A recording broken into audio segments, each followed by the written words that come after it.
Estimada audiencia, muy buenas tardes. El día de hoy vamos a ver el capítulo 6, Asaltos a la democracia del libro Historia de la corrupción en el Perú.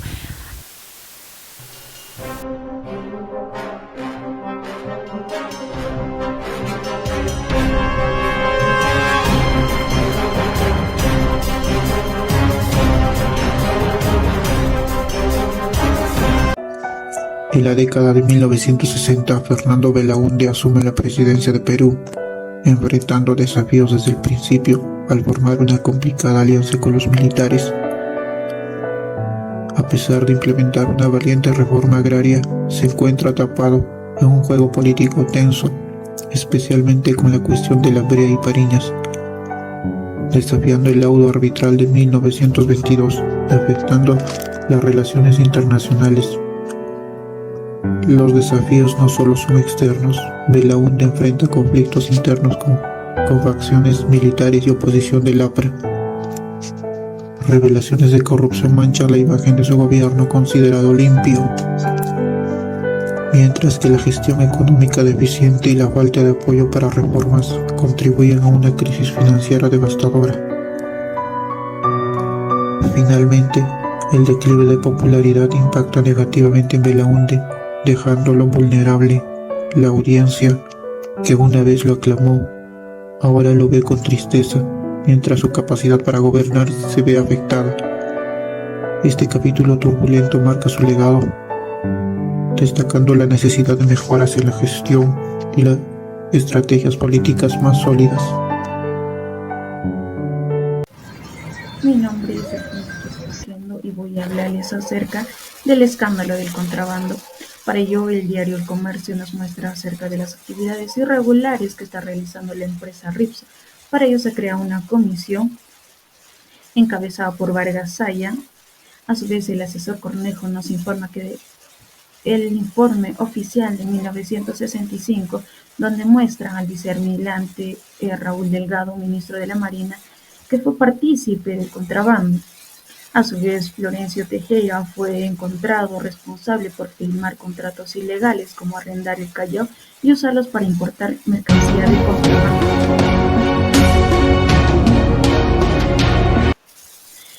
Es allí donde en los almacenes se encuentra 10 millones de soles en mercancía de contrabando y 44 millones en impuestos evasivos de la importación. Es así que Napoleón Martínez, continuando con la trayectoria, abusa de sus privilegios diplomáticos y excepciones en los impuestos. Aquí una frase importante que vamos a resaltar es: el patriotismo es el último refugio de los canallas. Para ello se creó la comisión parlamentaria, eh, presentó cargos contra el consorcio aduanero, encabezado por José Carlos Quiñones Muñoz y dirigida por Carlos Muñoz, quien habría sometido a los oficiales de la Policía de Investigación a realizar actos de contrabando, quien a su vez era apoyado por Víctor Guillén, donde las ganancias eran repartidos en fragmentos, como podemos observar, que iban a la Superintendencia General de Aduanas, iban al jefe de aduanas del aeropuerto, eso mismo a Víctor Guillén y otros funcionarios de la aduana. El estallo del escándalo fue el de Petróleo y el APC en el Congreso. Lore de la Mola realizó una emisión televisiva donde nos muestra el problema de la breña y las pariñas, ocasionando una crisis final donde el presidente de la IEPF nos comunica que falta una página del contrato original donde se ha determinado el precio del petróleo de la CPF que le vendería a la IEPC para su refinamiento. Estamos hablando del famoso o la famosa página 11 que se ha perdido durante el primer gobierno de Belaúnde. Como sabemos, en Sudamérica ha habido mucha intervención de los caudillos, ¿no? En el Perú tenemos al más reconocido Juan Velasco Alvarado, que pues dominó el Perú en 1968 al 75, en el cual lo que realizó fue por la dignidad, la reestructuración socioeconómica, insurrección y también degradación. Según Aya, esto fue realizado para poder evitarse las evidencias de intervenciones militares y también para frustrar al APRA y inconvenientes con el IPC. Al mando del dictador Juan Velasco, pues existió favoritismos a los de su alrededor. También se masificó el izquierdismo. Favoritismos me refiero al caso de que pues nombraba personas de su área a distritos de Lima, ¿no? Como por ejemplo alcaldes. Muchos de estos asesores izquierdistas eran pues personas que habían sido pagadas incluso por el gobierno cubano y ruso y pues que trataban de demoler lo que era la democracia de esos tiempos, ¿no? En el Perú. También se había habido opositores como Montesinos, que bueno, estos ya eran parte de la parte capitalista, se podría decir, porque era espía de la CIA. Lo más importante era que se estaba degradando lo que era la democracia política y el poder se estaba centralizando mucho más. También en este aspecto, la Corte de Justicia había subido sus bajas, ¿no? Grandes jueces habían sido depuestos de su cargo para nombrar a magistrados totalmente mediocres y corruptos. El sector pesquero también había sufrido sus bajas, había pérdidas de exportaciones y no había harina de pescado. También en 1969 la muy aclamada reforma agraria había traído consigo que, bueno, la pérdida de empresas, ¿no? Estadounidenses mayormente. eh, Uno de ellos, pues, podría ser Prado y Aspiaga. Un caso muy latente de corrupción que se evidenciaba en estos tiempos, pues, era la del general Javier Tentaleán, el cual tenía a su cargo la empresa Pesca Perú y se había gastado todos los fondos en lujos y equipos de fútbol. A finales ya de los actos de Velasco, cuando ya el general Bermúdez en 1975 eh, lo, des- lo desterró del poder, pues no había muchos cambios también con este gobierno, seguía todo igual. Lo que sí había dejado, pues en pocas palabras, el Perú en términos estaba totalmente desconsolado y totalmente desestructurado, deudas crecientes, militares queriendo mantener sus privilegios, terrorismo, intervencionismo económico estatal y finalmente lo que viene a ser el narcotráfico. El orden democrático fue inaugurado en julio de 1980, el cual contó con el respaldo de una gran parte de la ciudadanía peruana. En ese mismo año, Belaúnde fue elegido por la mayoría de los ciudadanos. Asimismo, el Partido Acción Popular, aliado del PPC, consiguió su mayoría en el Congreso, ¿no? Dicho ello, Belaúnde prometía una renovación democrática acompañada con ambiciosos proyectos públicos, pero no obstante, los serios problemas que planteaba una transición incierta y difícil, sobre todo se veía amenazada por el narcotráfico, ¿no? Al inicio de su gobierno, Belaúnde no se dedicó a una campaña de moralización. Por el contrario, él planteó un nuevo régimen, el cual apresuró sobre todo en pacificar a los todavía influyentes militares, declarando que no tenía ninguna intención de buscar ya sean represalias o restituciones. Además, Belaúnde estableció un acuerdo pacífico con el general Rafael Hoyos Rubio, quien era el más alto oficial militar que tuvo lazos orgánicos con el ex régimen de Morales Bermúdez. También cabe mencionar que a las Fuerzas Armadas se les garantizó no como una autonomía en cuestiones profesionales, internas y de inmunidad para cualquier ofensa o delito previo. Bajo el lema liberal de trabajar y dejar de trabajar, Belaúnde Terry fue asistido por un equipo de tecnócratas denominado Dínamo y encabezado por Manuel Ulloa, el controversial primer ministro y ministro de Economía. A la cabeza de este grupo de economistas profesionales educados en el extranjero y con experiencia en corporaciones y agencias internacionales, Ulloa dio inicio a un intento inconsistente de liberalizar el comercio, privatizar las empresas estatales, así como también promover la inversión extranjera y entre otros, ¿no? Eh, la luna de miel del gobierno de Belaúnde había terminado para finales de 1982. La recesión internacional eh, había, eh, durante los periodos de 1982 y 1983 ayudaron a la caída, ¿no?, de los precios de las principales exportaciones peruanas.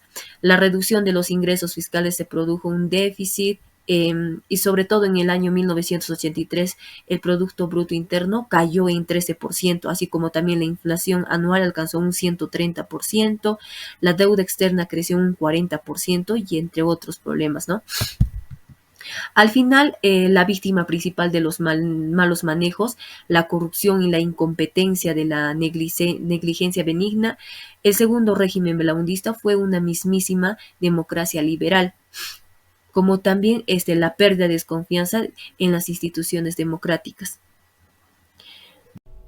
En el año 1986 el señor Alan García Pérez asume la presidencia del Perú con 36 años, convirtiéndose así en el presidente más joven del Perú, así como también el primer presidente del APRA. Contaba con la mayoría de votos en la Cámara de Diputados, puesto que eran partidarios del APRA.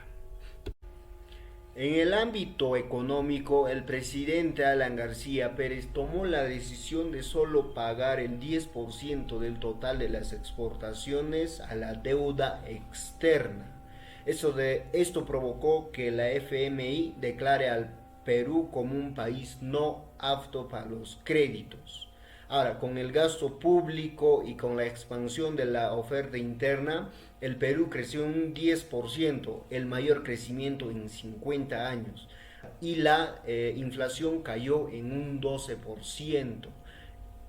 En el ámbito militar se tomó la decisión de reestructurar y reorganizar la Guardia Civil, la Guardia Republicana y la Policía de Investigaciones, este último cambiando de denominación y dando resultados positivos en la lucha de tráfico contra las drogas, y creando un único ministerio de defensa. Anteriormente a 1987 no hubo mayores escándalos de corrupción, puesto que los medios de comunicación querían obtener algún beneficio del señor presidente.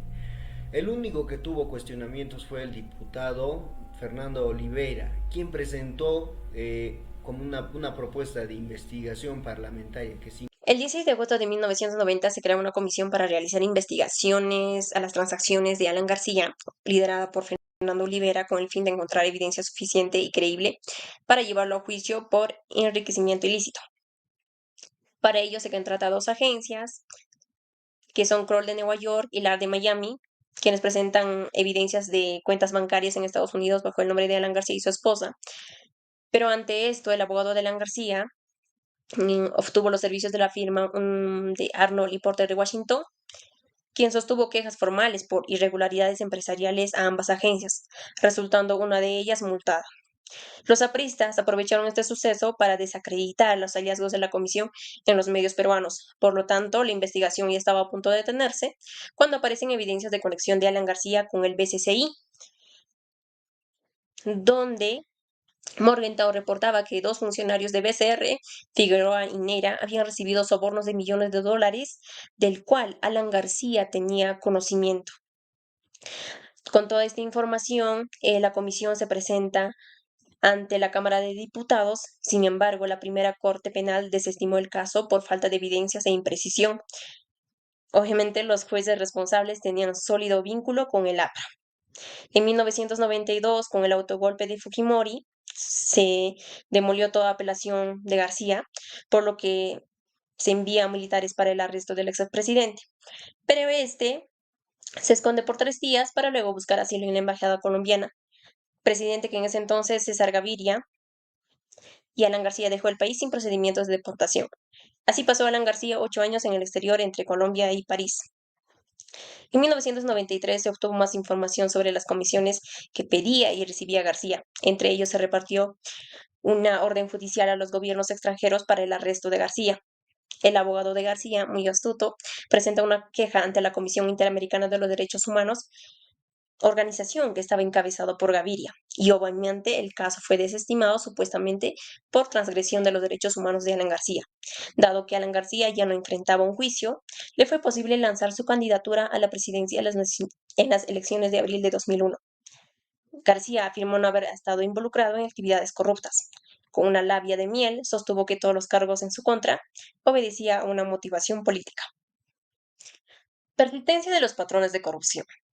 El APRA, como hemos visto anteriormente, se ha mantenido con el poder gracias a los abogados astutos que tuvo a su cargo y sus conexiones internacionales.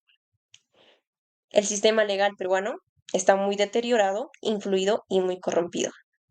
Demuéstrenlo pues, imbéciles, demuéstrenlo. Encuentren algo.